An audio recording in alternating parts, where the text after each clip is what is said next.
Ester, capítulo 9.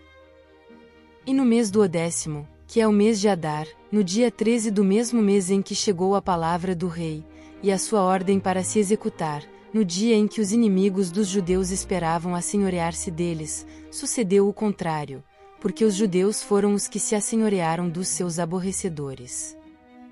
Porque os judeus nas suas cidades, em todas as províncias do rei Assuero, se ajuntaram para pôr as mãos sobre aqueles que procuravam o seu mal, e nenhum podia resistir-lhes, porque o seu terror caiu sobre todos aqueles povos.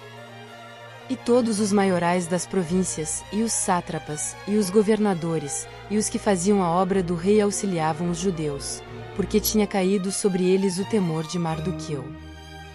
Porque Mardoqueu era grande na casa do rei, e a sua fama saía por todas as províncias, porque o homem Mardoqueu se ia engrandecendo. Feriram, pois, os judeus a todos os seus inimigos, a golpes de espada, e com matança, e com destruição, e fizeram dos seus aborrecedores o que quiseram. E, na fortaleza de Susã, mataram e destruíram os judeus 500 homens. Como também a Parsandata, e a Dalfon, e a Aspata.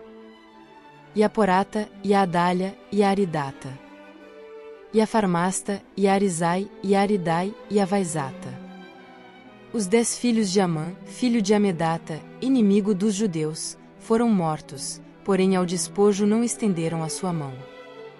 No mesmo dia, veio perante o rei o número dos mortos na fortaleza de Susã. E disse o rei à rainha Ester, na fortaleza de Susã, mataram e destruíram os judeus 500 homens e os 10 filhos de Amã, nas mais províncias do rei, que fariam? Qual é, pois, a tua petição? E dar-se-te-á. Ou qual é ainda o teu requerimento? E far-se-á. Então, disse Ester, se bem parecer ao rei, conceda-se também, amanhã, aos judeus que se acham em Susã, que façam conforme o mandado de hoje, e enforquem os 10 filhos de Amã numa forca. Então, disse o rei que assim se fizesse, e publicou-se um edito em Susã, e enforcaram os 10 filhos de Amã. E reuniram-se os judeus, que se achavam em Susã também no dia 14 do mês de Adar, e mataram em Susã a 300 homens, porém ao despojo não estenderam a sua mão. Também os demais judeus que se achavam nas províncias do rei se reuniram, para se porem em defesa da sua vida e tiveram repouso dos seus inimigos, e mataram dos seus aborrecedores 75.000, porém ao despojo não estenderam a sua mão. Sucedeu isso no dia 13 do mês de Adar, e repousaram no dia 14 do mesmo, e fizeram daquele dia dia de banquetes e de alegria. Também os judeus que se achavam em Susã, se ajuntaram nos dias 13 e 14 do mesmo, e repousaram no dia 15 do mesmo, e fizeram daquele dia, dia de banquetes e de alegria.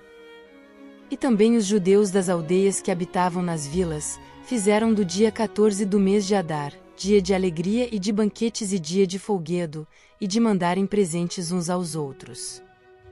E Mardoqueu escreveu essas coisas, e enviou cartas a todos os judeus que se achavam em todas as províncias do rei Assuero, aos de perto e aos de longe, ordenando-lhes que guardassem o dia 14 do mês de Adar e o dia 15 do mesmo, todos os anos, como os dias em que os judeus tiveram repouso dos seus inimigos e o mês que se lhes mudou de tristeza em alegria e de luto, em dia de folguedo, para que os fizessem dias de banquetes e de alegria e de mandarem presentes uns aos outros e dádivas aos pobres. E se encarregaram os judeus de fazerem o que já tinham começado, como também o que Mardoqueu lhes tinha escrito. Porque Amã, filho de Amedata, o Agagita, inimigo de todos os judeus, tinha intentado destruir os judeus, e tinha lançado isto é, a sorte para os assolar e destruir. Mas, vindo isso perante o rei, mandou ele por cartas que o seu mau intento, que intentara contra os judeus, se tornasse sobre a sua cabeça, pelo que o enforcaram, a ele e a seus filhos numa forca. Por isso, aqueles dias chamam Purim, do nome Pur, pelo que também, por causa de todas as palavras daquela carta, e do que viram sobre isso, e do que lhes tinha sucedido, confirmaram os judeus, e tomaram sobre si, e sobre a sua semente, e sobre todos os que se achegassem a eles, que não se deixaria de guardar esses 2 dias, conforme o que se escrevera deles, e segundo o seu tempo determinado, todos os anos. E que estes dias seriam lembrados e guardados geração após geração, família, província e cidade, e que estes dias de Purim se celebrariam entre os judeus, e que a memória deles nunca teria fim entre os de sua semente. Depois disso, escreveu a rainha Ester, filha de Abiaiú, e Mardoqueu, o judeu, com toda a força, para confirmarem segunda vez esta carta de Purim. E mandaram cartas a todos os judeus, às 127 províncias do reino de Assuero, com palavras de paz e fidelidade. Para confirmarem estes dias de Purim nos seus tempos determinados, como Mardoqueu, o judeu, e a rainha Ester lhes tinham estabelecido, e como eles mesmos já o tinham estabelecido sobre si, e sobre a sua semente, acerca do jejum e do seu clamor. E o mandado de Ester estabeleceu o que respeitava ao Purim, e escreveu-se num livro.